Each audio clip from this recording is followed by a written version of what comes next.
بسم اللہ الرحمن الرحیم۔ ہارٹس چینل کے تمام سامعین کو ایک مرتبہ پھر سے خوش آمدید۔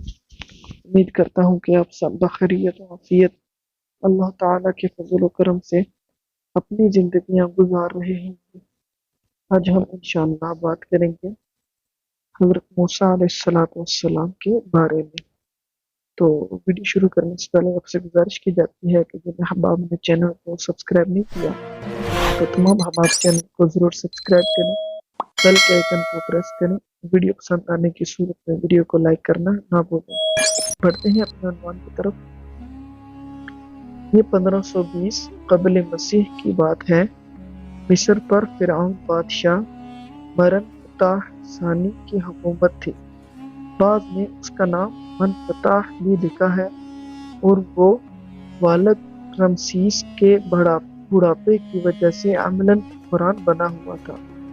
خدائی کا دعوے دار یہ بادشاہ بڑا ظالم و جابر تھا۔ اس نے بنی اسرائیل کو اپنا غلام بنا رکھا تھا، حالانکہ وہ حضرت یوسف علیہ السلام کے زمانے سے وہاں رہائش پذیر تھے۔ حضرت یوسف علیہ السلام نے اپنے والد حضرت یعقوب علیہ السلام اور اپنے بھائیوں کے لیے ایک قطعہ زمین اس وقت کے فرعون بادشاہ ریان بن ولید سے حاصل کیا تھا۔ حضرت یعقوب کی یہی نسل بنی اسرائیل کہلائی جو مصر میں خوب پھلی پھولی۔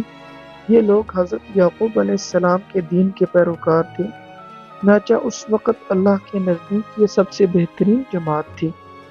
انہوں نے فرعون کو سجدہ کرنے اور اس سے اپنا رب ماننے سے انکار کر دیا تھا۔ اسی وجہ سے بادشاہ اور اس کے حواری ان پر ظلم و ستم کے پہاڑ ڈھاتے اور ان سے گھٹیا کام کرواتے۔ یاد رہے، فرعون کسی خاص شخص کا نام نہیں بلکہ مصر کے بادشاہوں کا لقب تھا۔ تاریخ حقائق کے مطابق 31 فراعنہ خاندانوں نے مصر پر یکے بعد دیگرے حکومت کی۔ سب سے آخری خاندان نے 332 قبل مسیح میں اسکندر اعظم کے ہاتھوں شکست کھائی۔ نام و نسب اور قرآن کریم میں ذکر۔ حضرت موسیٰ علیہ السلام کا نام اور نسب مبارک یوں ہے: موسیٰ بن عمران بن قاہث بن عازر بن یعقوب بن اسحاق بن ابراہیم۔ حضرت موسیٰ علیہ السلام کی پیدائش مصر میں ہوئی۔ حضرت ہارون علیہ السلام آپ کے حقیقی بڑے بھائی تھے۔ حضرت موسیٰ علیہ السلام کی دعا کی بدولت اللہ تعالیٰ نے انہیں بھی نبوت عطا فرمائی اور حضرت موسیٰ کا مددگار بنایا۔ اللہ تبارک تعالیٰ نے حضرت موسیٰ علیہ السلام کی حیات طیبہ کے واقعات قرآن کریم کی مختلف صورتوں میں بیان فرمائے ہیں، کہیں تفصیل سے اور کہیں اختصار سے بیان کیے، جبکہ آپ کا اسم مبارک قرآن پاک میں 128 بار آیا ہے۔ فرعون کا خواب اور حضرت موسیٰ علیہ السلام کی پیدائش۔ حضرت ابن عباس رضی اللہ تعالیٰ عنہ اور حضرت ابن مسعود سے مروی ہے کہ فرعون نے خواب دیکھا تھا کہ گویا ایک آگ بیت المقدس کی طرف سے چلی آ رہی ہے اور اس نے مصر کے گروہ اور تمام قبطیوں یعنی بنی اسرائیل کے مخالف فرعونی گروہ کو جلا ڈالا، لیکن بنی اسرائیل کو آنچ تک نہ آئی۔ فرعون نے بیدار ہونے کے بعد اپنے ملک کے تمام کاہنوں، نجومیوں، جادوگروں اور دیگر ماہرین کو جمع کیا اور سب سے اس خواب کی تعبیر معلوم کی، جس پر انہوں نے جواب دیا: بنی اسرائیل میں ایک بچہ پیدا ہوگا اور اس کے ہاتھوں اہل مصر کی ہلاکت ہوگی۔ نیز بنی اسرائیل کے ہاں بھی شروع ہی سے یہ بات مشہور تھی کہ انہی میں ایک بچہ پیدا ہوگا جو بڑا ہو کر فرعون کا تختہ الٹے گا اور بنی اسرائیل کے پاس مصر کے باغ دور سنبھالے گا۔ یہ خبر فرعون مصر کو بھی اس کے درباریوں نے پہنچا دی تھی، لہٰذا اس خواب کے بعد وہ مزید فکر مند ہو گیا اور اس نے حکم جاری کر دیا کہ بنی اسرائیل میں پیدا ہونے والے تمام لڑکے قتل کر دیے جائیں۔ اس حکم کے بعد فرعون کے حواریوں اور اس کے سپاہ نے ہر ممکن اقدام اٹھا لیا کہ کوئی نومولود لڑکا زندہ نہ بچ پائے، لیکن اللہ کے فیصلے اٹل ہوتے ہیں۔ دیکھتے ہی دیکھتے بنی اسرائیل کے ہزاروں نومولود بچے ذبح کر دیے گئے۔ پھر ایک وقت آیا کہ جب قبطی سرداروں نے فرعون سے کہا کہ اگر بنی اسرائیل کے لڑکوں کا اسی طرح قتل عام ہوتا رہا تو ہمیں آئندہ خدمتگار ملنا مشکل ہو جائیں گے، اور پھر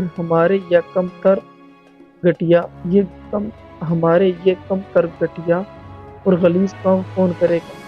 اس پر فرعون نے حکم جاری کیا کہ 1 سال چھوڑ کر بچے قتل کیے جائیں۔ انہی حالات میں حضرت موسیٰ علیہ السلام پیدا ہوئے۔